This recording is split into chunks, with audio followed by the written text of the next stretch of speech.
샬롬. 인생의 역사 첫 번째. 인생의 역사. 공무도하가에서 사랑의 발명까지. 신형철.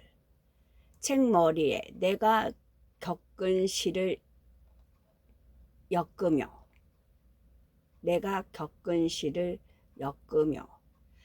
인생은 조금도 특별하지 않은 특별한 말이다. 사전에는 사람이 세상을 살아가는 일 혹은 그 기간이라는 특별하지 않은 뜻 말고도 어떤 사람과 그의 삶 모두를 낮잡아 이루는 말이라는 특별한 뜻이 적혀 있다. 이런 예문과 함께 인생이 불쌍해서 살려준다. 인생은 살려줘야 할 정도로 불쌍한 것이다. 왜 그런가? 체호프는 입센의 작품을 보며 인생은 저렇지 않아 라고 잘라 말한 적이 있다. 입센의 세계는 아무리 복잡한 비밀도 결국은 풀리면서 끝나는 그런 의미에서 너무 문학적인 세계라는 거, 체호프는 다르다라고 비평가 제임스 우드는 말한다. 체호프는 수수께끼로 시작할 뿐만 아니라 수수께끼로 끝낸다고. 인생의 질문들 앞에서 난 모른다라고 중얼거릴 따름이라고.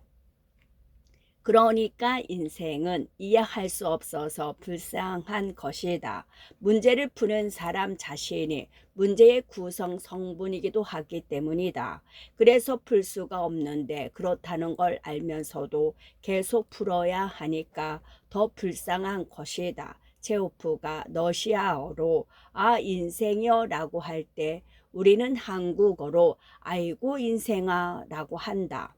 불쌍해서 죽일 수도 없을 만큼 불쌍해서. 시는 그다지 대단하지 않은 대단한 예술이다. 시는 행과 연으로 이어져진다.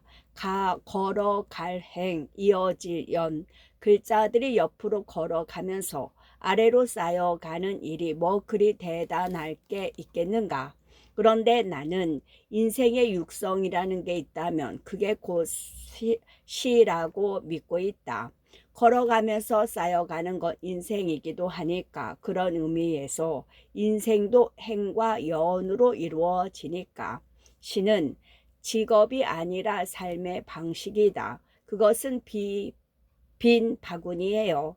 당신의 인생은 거기 집어넣고 그로부터 뭔가를 만들어낼 수 있죠. 메리 올리버. 이런 생각까지 못했어도 10대 후반의 어느 날부터 시를 좋아했다. 20몇 살 때 사람들 보라고 좀 어딘가에 연재한 글도 시화를 흉내낸 것이었다.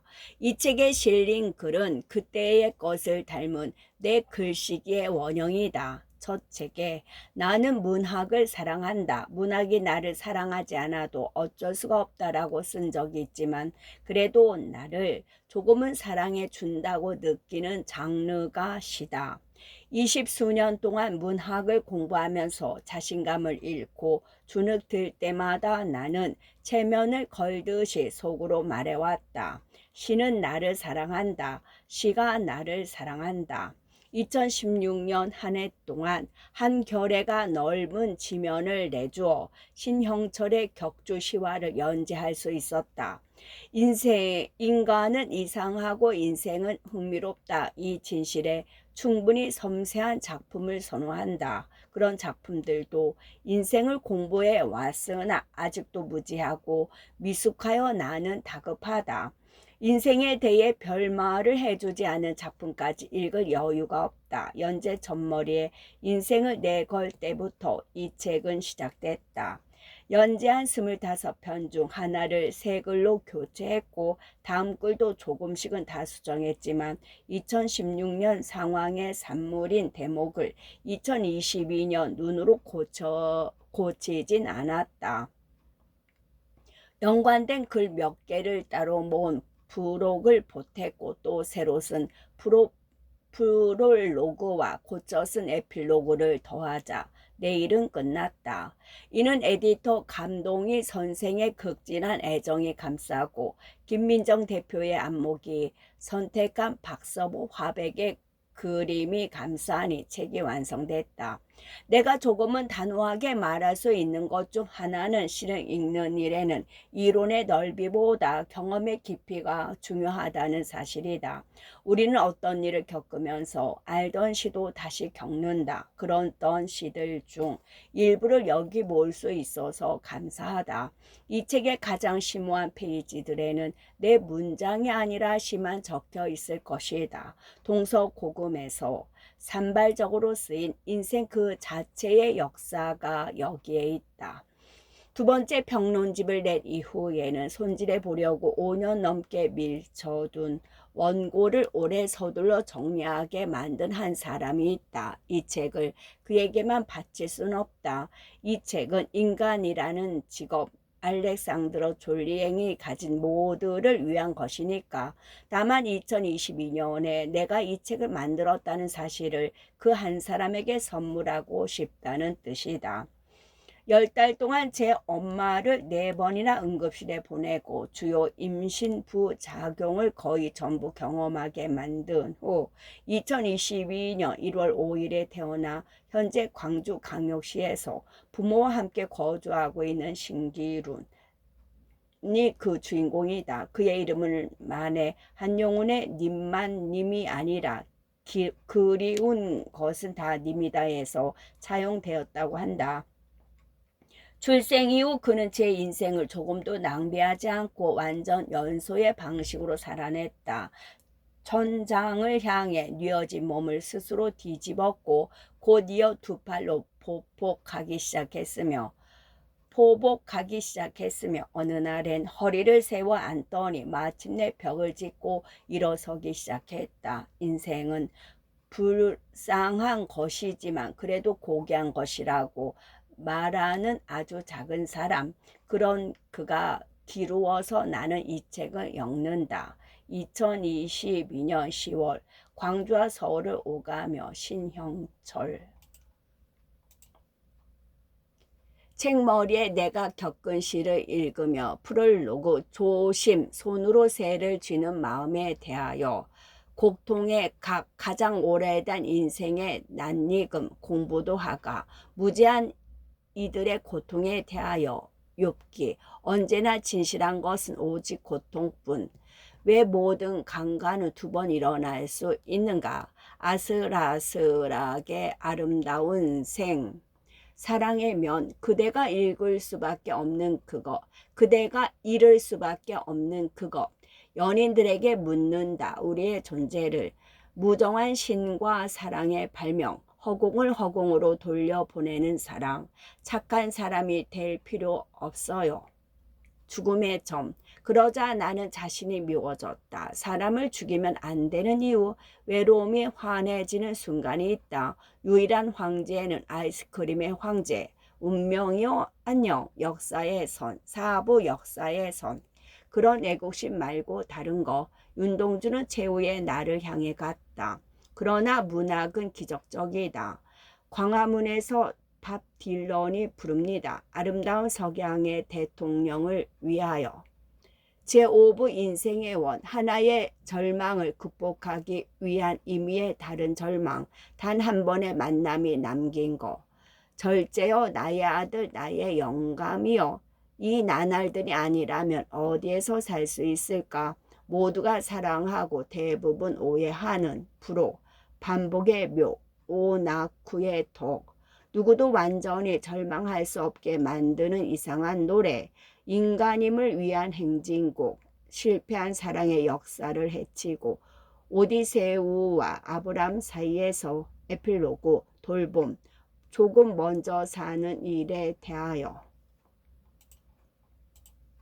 프롤로그 조심 손으로 새를 쥐는 마음에 대하여 아침 저녁으로 읽기 위하여 베를톨트 브레히트 내가 사랑하는 사람이 나에게 말했다. 당신이 필요해요. 그래서 나는 정신을 차리고 길을 걷는다.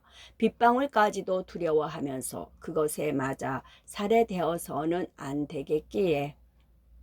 아침 저녁으로 읽어야 할 것이 있을까? 그것은 시대가 결정하기도 한다. 브레이트가 쓰고 김남주가 번역한 아침 저녁으로 읽기 위하여는 민주화를 위해 사람들이 제 목숨을 던지거나 미래를 포기하며 싸우던 시대에 읽혔다. 내가 추구하는 가치와 사랑하는 동지들을 위해 나는 살아있을 필요가 있는 존재다. 그러니 아침 저녁으로 되새겨야 한다. 나를 돌보자고, 무엇에든 조심하자고. 그때는 그런 시절이었다.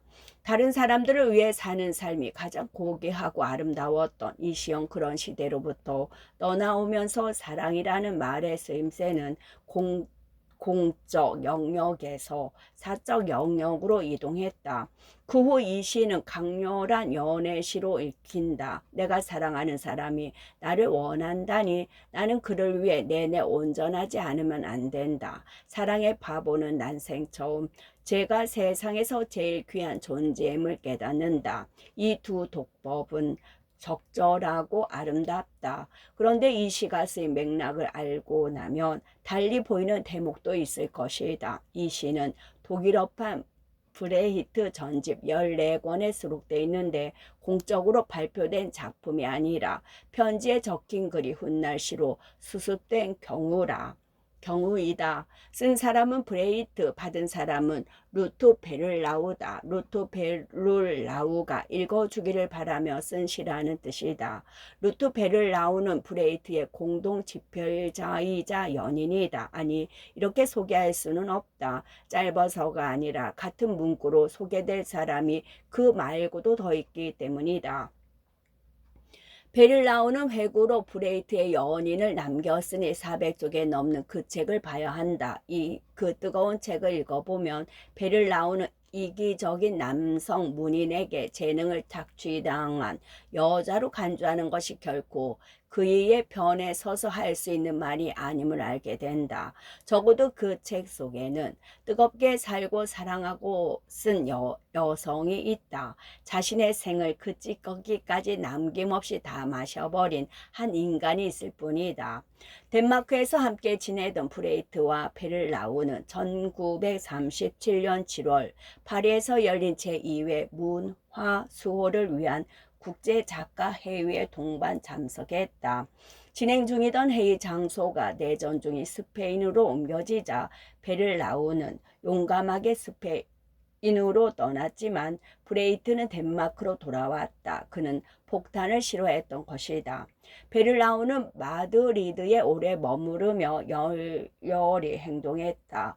국제연단의 대규모 회의에도 참석했고 전선의 전사들도 만났다.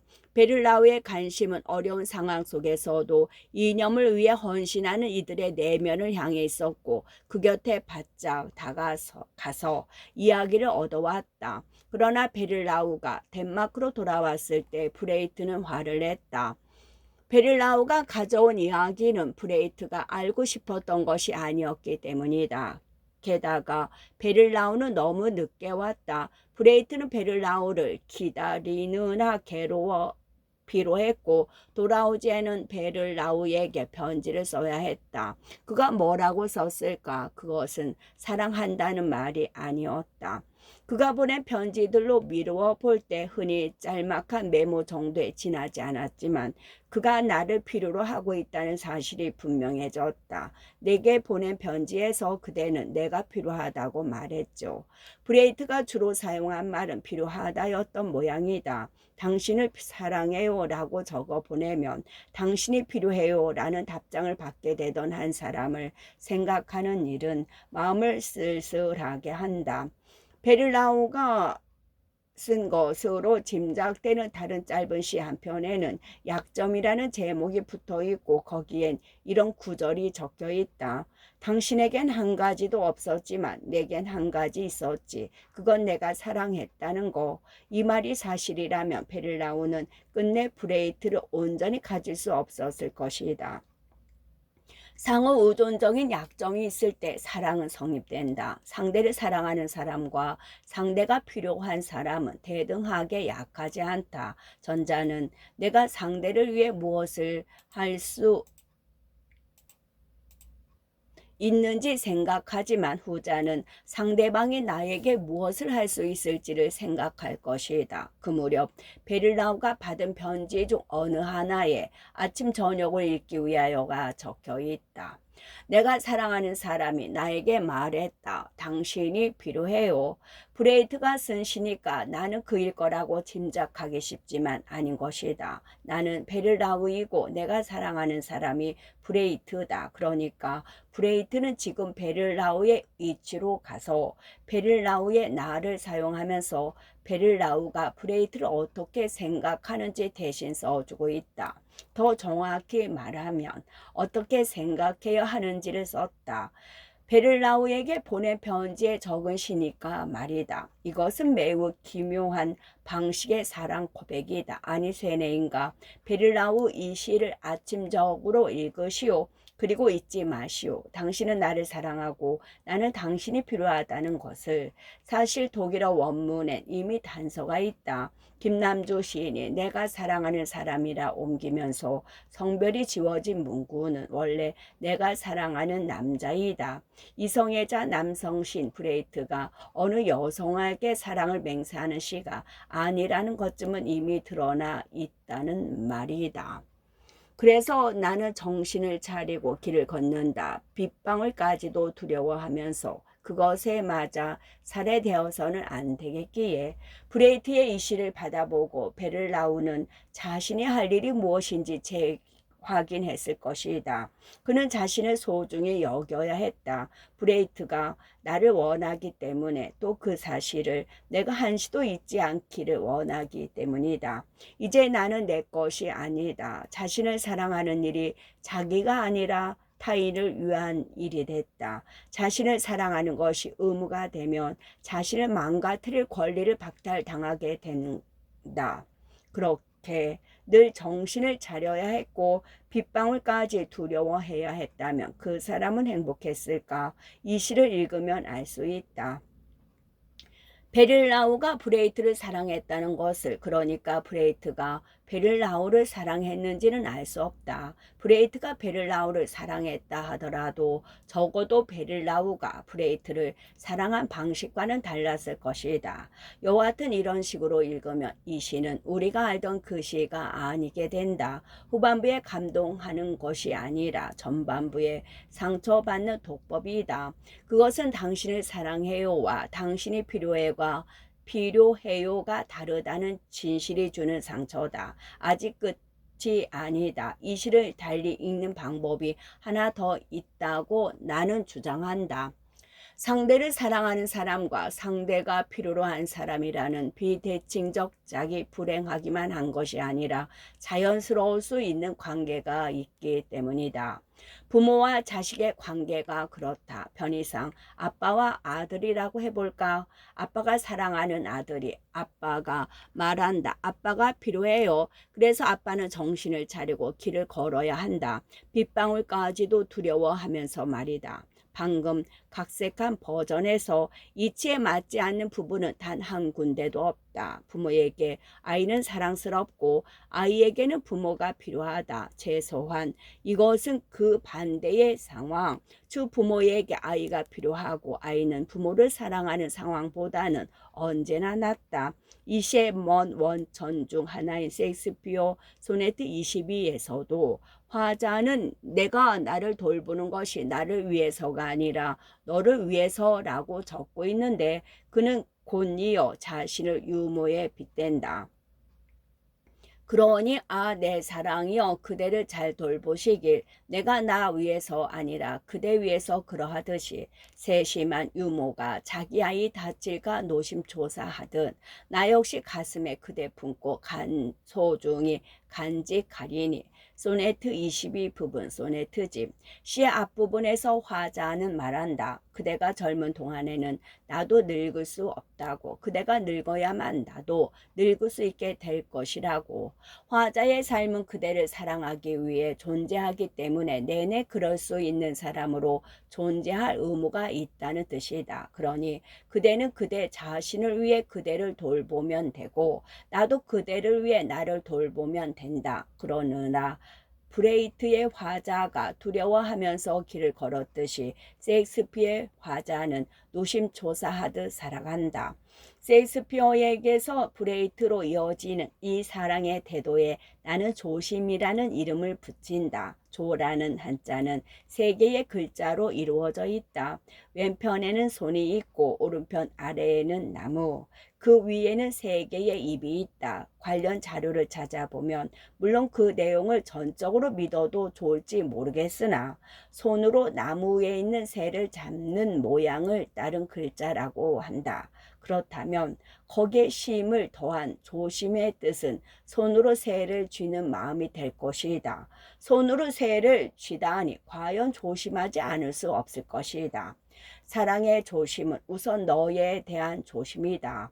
나는 물건을 자주 떨어뜨린다. 거기엔 단 한 가지 이유밖에 없다. 꽉 쥐지 않기 때문이다. 그러는 이유도 하나뿐이다. 떨어뜨려도 된다고 생각하는 건 아니지만 떨어뜨리면 결코 안 된다고 생각하지는 않기 때문이다. 우리가 가진 결함들이 해결되지 않은 이유가 대체로 여기에 있다. 그래서 아이가 태어났을 때 나는 내게 말했다. 제발 손아귀에 힘을 주라고.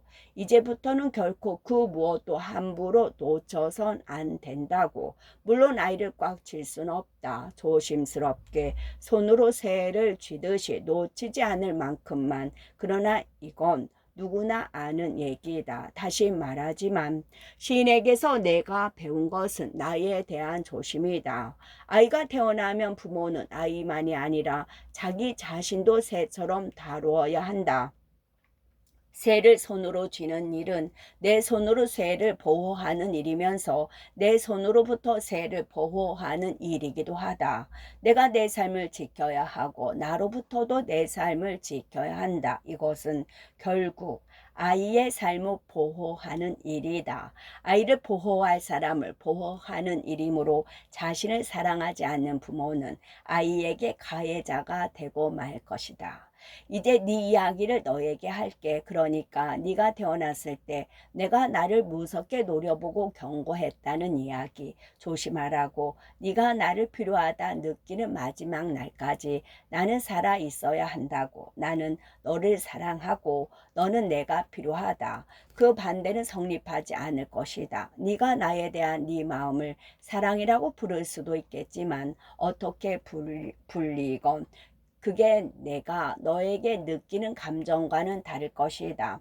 나는 누군가의 자식으로 45년을 살았고 누군가의 아버지로 9달을 살았을 뿐이지만 그 9달 만에 둘의 차이를 깨달았다. 너로 인해 그것을 알게 됐으니 그것으로 네가 나를 위해 한 일은 끝났다. 사랑은 내가 할 테니 너는 나를 사용하렴. 나에게는 아버지가 없었지. 그래서 내 어머니는 두 사람 몫을 하느라 죽지도 못했어. 너희 할머니처럼 나는 조심할 것이다. 아침 저녁으로 각오할 것이다. 빗방울조차도 두려워할 것이다. 그러므로 나는 죽지 않을게. 죽어도 죽지 않을게. 배를 나오는 해당 편지를 분실했고 아침정오로 읽기 위하여는 그가 기억의 의지에 재구성한 것이다. 이 사실을 원광대 명예교수 이승진 선생님께 여쭈어 알게 됐다. 이 자리를 빌려 감사드린다. 끝.